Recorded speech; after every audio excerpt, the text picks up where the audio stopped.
Ready.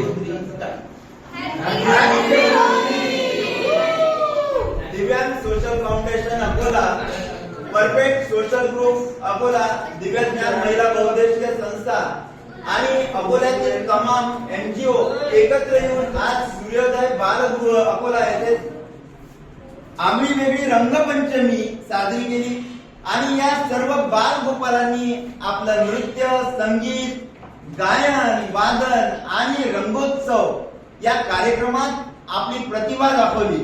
यांच्या उज्ज्वल भविष्यासाठी आमच्या सर्व संस्था नेहमी त्यांच्या सोबत आहे। विशेषतः आमचे शिवराजजी पाटील दादा यांचा मी आभार व्यक्त करतो। प्रत्येकाचं नाव घेणार नाही, पण परफेक्ट सोशल ग्रुपच्या सर्व अकोल्यात आणि अकोल्या बाहेर असणारे जे ग्रुप मेंबर्स आहेत त्यांचा आभार व्यक्त करतो। गेल्या कित्येक वर्षापासून हा कार्यक्रम असाच दरवर्षी सूर्योदय बालगृह अकोला येथे होतोय आणि आम्हाला सर्वांना रंगाचा उत्सव करायला एक आनंद मिळतोय, एक चान्स मिळतोय। त्याबद्दल सर्वांचा हार्दिक आभार करतो।